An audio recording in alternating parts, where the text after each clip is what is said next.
지난해 말부터 올해 1월까지 일본에서 전력 압박으로 도매 전력 시장 거래 가격이 비정상적으로 치솟으면서 시장에서 전기를 조달하는 신생 전력 회사들이 경영 위기에 놓일 정도의 타격을 받고 있습니다. 일본 방송에서도 일반 소비자 중 시장 가격과 연동된 계약을 했을 경우 전기 요금이 월 10만엔까지 나올 수 있다라는 보도가 나오는 등 소비자들의 부담이 커질 것으로 전망되고 있습니다. 그렇다면 왜 이런 이상 사태가 일어난 것인지도 궁금해집니다.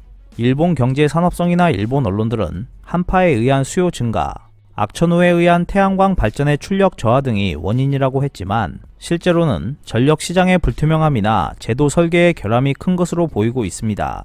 게다가 대형 전력 회사들은 거래 가격 급등으로 인한 막대한 이익과 경쟁사인 신생 전력사들의 타격 등의 효과를 누리면서 너털 웃음을 짓고 있습니다.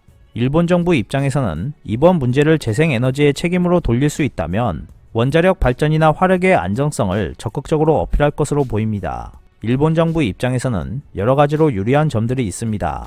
전력 부족, 거래 가격 급등이라는 이상현상 뒤에 무엇이 있는지 피커TV에서 자세한 내용 알아보았습니다.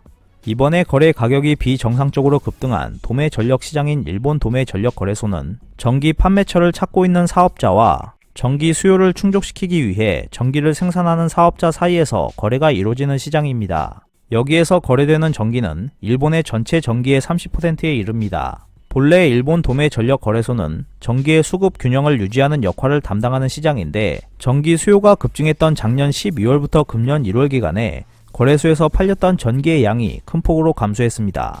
이 때문에 전기 쟁탈전이 일어나면서 1kW 시당 최대 251엔까지 치솟았습니다. 이는 2019년 거래 평균 가격의 약 30배에 달하는 가격입니다. 이렇게 가격이 급등해도 전기를 사지 않으면 안 되는 신생 전력 회사들은 경영이 악화되었고 그러한 업자와 계약하고 있었던 일반 소비자도 전기 요금 폭증에 부담을 느낄 수밖에 없었습니다. 과거 일본에서는 주요 전력 회사 10개사가 전체 전력 시장을 담당하고 있었습니다.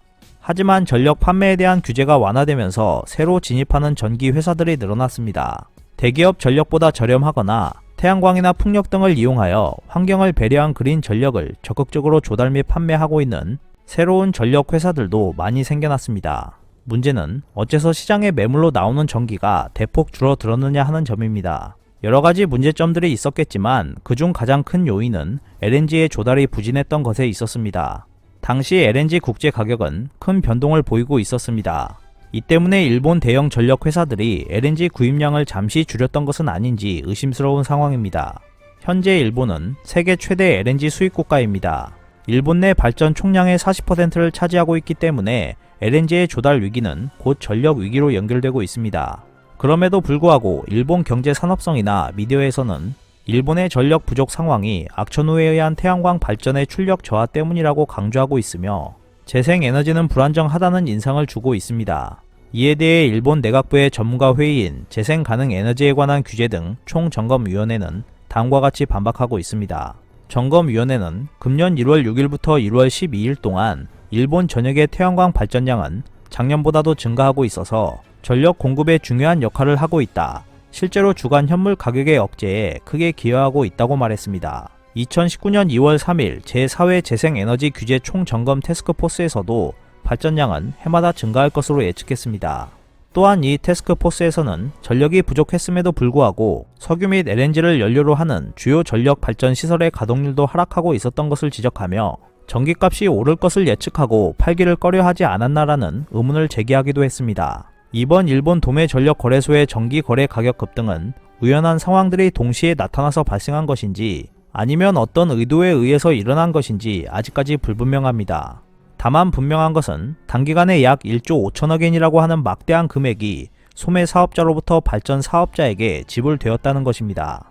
태스크포스 제출 자료에 따르면 작년 12월 20일부터 올해 1월 21일까지 JPEX 현물 시장의 약정 금액은 1조 7,564억엔으로 이는 2019년도 2,148억엔보다 8.17배 많았습니다. 소매 전기 사업자의 현물 시장 조달 비용도 1조 5천억엔 증가했다는 계산이 나왔습니다.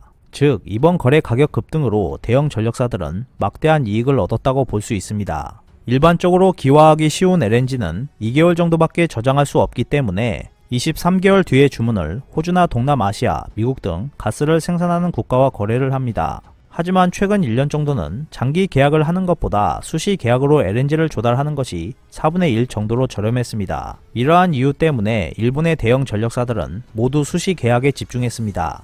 일본에서 전력 부족이 한창이던 1월 13일에서 14일경 LNG 국제 현물 거래 가격이 지난해 12월에 비해 4배가량 잠시 올랐다가 이후 안정을 되찾은 적이 있습니다. 하지만 일본의 도매 전기 현물 가격은 무려 30배까지 폭증했습니다. 일본의 대형 전력 회사들이 LNG 국제 가격이 급등했을 때 수입 물량을 줄임으로써 전력 부족 현상을 만들고 전력 가격을 폭등시켜 막대한 이득을 봤을 것이라는 의혹을 갖게 하는 상황입니다. 여기에는 분명 원전을 다시 가동시키거나 증설하려는 일본 정부의 정치적인 목적도 있었을 것입니다. 게다가 한때 대형 전력사들이 독점 상태에 있었던 곳에 뛰어든 새로운 전력 회사들은 고객을 서로 빼앗는 라이벌이며 그 회사들의 부진은 대형 전력사에 있어서 나쁘지 않은 일이라고 하는 구도가 형성되어 있습니다. 어쨌든 이번 도매전력 시장에서의 가격 폭등은 대형 전력사들의 영향이 큰 것이 확실합니다. 시장 전기의 90%를 매물로 내놓고 있는 곳이 대형 전력사들이기 때문입니다. 태스크포스에서 지적한 대로 만약 대형 전력사들이 전력을 팔려고 하지 않으면 가격은 쉽게 급등합니다.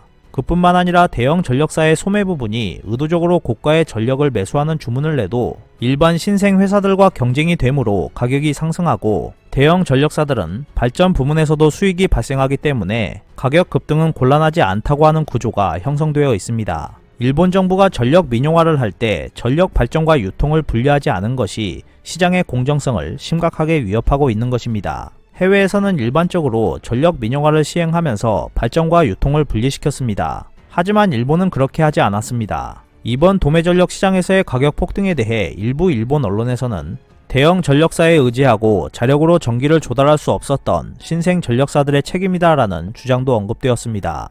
하지만 문제는 이득을 보려는 전력사의 의도는 둘째 치더라도 도매전력 시장 제도 설계 자체도 잘못되었다는 것에 있습니다.